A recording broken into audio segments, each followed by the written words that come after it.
အခုမြင်တွေ့နေရတဲ့ဗီဒီယိုကတော့ကချင်ပြည်နယ်မြစ်ကြီးနားမြို့ရှိတာဘူးရက်ကွာမှာမလီကာဘတ်အချမ်းအေယာဝရီမြစ်ကြောင်းတစ်လျှောက်ကိုမြစ်ကြောင်းရှင်းလင်းရေးဆိုတဲ့ခေါင်းစဉ်တပ်ပြီးရွှေတူးလှုပ်ဆောင်နေမှုပဲဖြစ်ပါတယ်။အခုတင်ပြပေးချင်တာကတော့ကချင်ပြည်နယ်မြစ်ကြီးနားမြို့မှာဒေသခံများ၏ရင်ပွင့်သံများကိုအခြေခံပြီးတင်ဆက်ပေးသွားမှာဖြစ်ပါတယ်။ကချင်ပြည်နယ်မြစ်ကြီးနားမြို့ရှိတာဘူးရက်ကွာမှာမလီကာဘတ်အချမ်းအေယာဝရီမြစ်ကြောင်းတစ်လျှောက်ကိုမြစ်ကြောင်းရှင်းလင်းရေးဆိုတဲ့ခေါင်းစဉ်တက်ပြီးလှုပ်ဆောင်နေမှုတွေရှိနေပါတယ်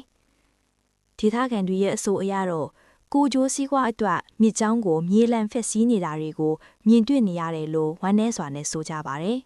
။တညလုံးစက်ကြီးတွေနဲ့အလုပ်လုပ်ကြသလိုနေ့စဉ်မနက်9 နာရီမထိုးခင်ကလေးကတဲကြောက်တင်ကားကြီးတွေဟာလမ်းပေါ်မှာစူညံပွက်လောရိုက်နေပါတယ်။ သူတို့ဘာတွေလုပ်နေကြသလဲဆိုတော့မြေကြောင်းကတဲကြောက်တွေကိုဘတ်ဖိုးကြီးတွေနဲ့ထိုးကလော်ပြီးမြေရင်ကားတွေနဲ့တေဆောင်သွားကြတာပါ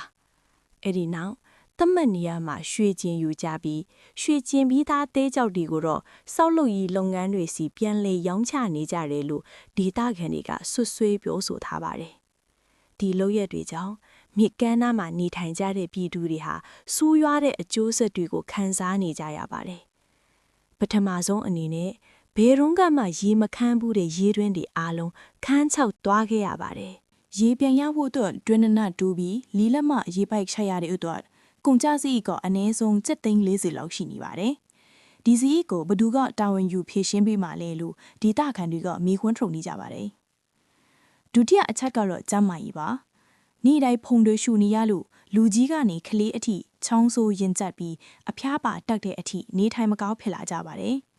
အိမ်တွေမှာလည်းခြေချစရာနေရာမရှိအောင်ဖုံတွေထူတက်နေပါတယ်။တဲကြောက်တင်ကားကြီးတွေကြောင့်လမ်းတွေလည်းဖြစ်စည်းကုန်ပါပြီ။ပိုဆိုးတာကတော့လမ်းမတန်းမှာဆိုင်ငန်းငားပြီးဈေးရောက်နေတဲ့သူတွေအစားအသောက်ရောင်းတဲ့ဆိုင်တွေဟာဖုံတန်းကြောင့်ဆိုင်တွေပါပိတ်လိုက်ရတဲ့အခြေအနေပါ။ဒီလိုတနိုင်တပိုင်မိခိုစားတောင်းနေရတဲ့ဘဝတွေကိုနည်းနည်းလေးဖြစ်ဖြစ်ကိုချင်းစာတွေးပေးကြဖို့ဒေသခံအမျိုးသမီးတဦးကတောင်းဆိုထားပါတယ်။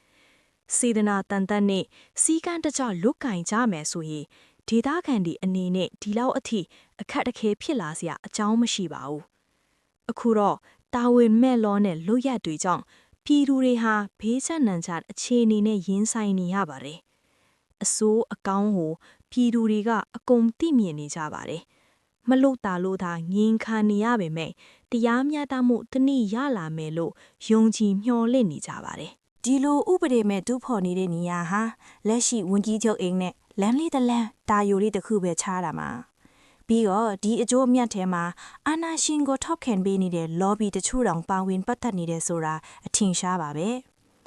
စေတနာတန်တန်နဲ့စီကံတကြတူးဖော်မယ်ဆိုရင်ပြည်သူတွေကဒီလောက်အထိနာကျင်ခံစားရမှာမဟုတ်ပါဘူးမြေချောင်းရှင်းလင်းရေးတဲ့နားထောင်လို့သိကောင်းပါတယ်ဒါပေမဲ့မြေပြင်ကအမှန်တရားကတော့ပြည်သူစန္ဒမပါပဲအာဏာယူထားသူတွေနဲ့လောဘသားတွေပေါင်းပြီးကိုကျိုးစည်းဝါအထက်မြေချောင်းကိုမြေလံဖက်စီးနေကြတာပဲဖြစ်ပါတော့တယ်လို့တင်ပြလိုက်ရပါတယ်ရှင်။ပြည်သူများအားလုံးဘေးရန်နေကင်းရှင်းတတ်ပါစေ။အားလုံးကိုကျေးဇူးတင်ပါတယ်ရှင်။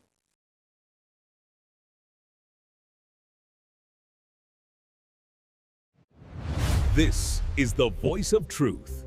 Facts. Knowledge. Truth.